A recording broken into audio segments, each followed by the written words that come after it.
Amis, vous voulez des mises à jour sur la défense et les missiles? Alors abonnez-vous à la chaîne. Voici une revue approfondie et fluide en français sur le missile anti-char Milan, version Milan ER inclus, prévu pour 2026, sans titre ni sous-titre.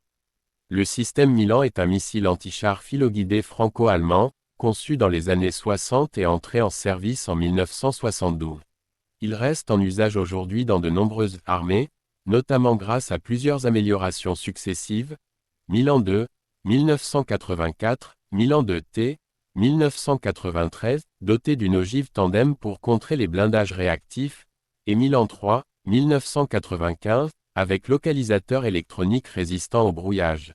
La version la plus avancée, Milan ER, étant la portée à 3000 mètres, intègre une nouvelle ogive multi-effet capable de pénétrer 1000 mm d'armure réactive ou plus de 3 mètres de béton armé, un poste de tir entièrement numérisé avec imagerie thermique intégrée, vidéo, outils de test embarqués et géopositionnement.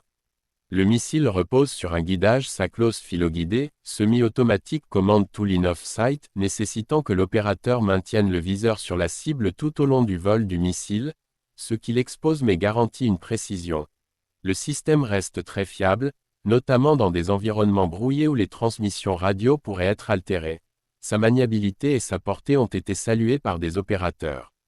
Plus grand que, il n'y a pas grand-chose qu'il ne peut pas faire, réservoir, véhicule blindé, bunker, il a une ogive tandem aussi. Depuis 2025, la France a livré plusieurs centaines de missiles Milan à l'Ukraine dans le cadre d'un vaste soutien militaire de 2 milliards d'euros. Ces livraisons ont joué un rôle crucial pour stopper l'avancée de blindés russes, notamment dans des zones boisées ou semi-urbaines, le Milan étant apprécié pour sa précision, sa facilité d'emploi, et son efficacité diurne comme nocturne grâce à l'imagerie thermique.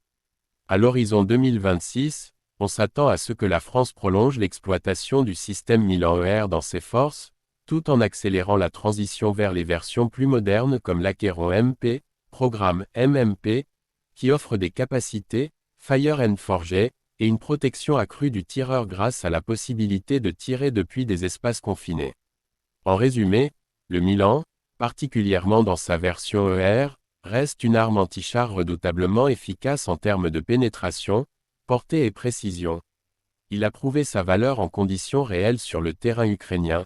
Néanmoins, son mode de guidage expose l'opérateur, ce qui incite la France à accélérer l'adoption de systèmes plus modernes, tels que l'Aqueron MP, à l'avenir. Si vous souhaitez une comparaison technique plus précise entre Milan ER et Aqueron MP ou une analyse de son emploi tactique en contexte 2026, je peux approfondir. Si vous avez trouvé la vidéo informative, n'oubliez pas de liker et de laisser votre avis en commentaire, et abonnez-vous à la chaîne pour des analyses militaires authentiques à l'avenir.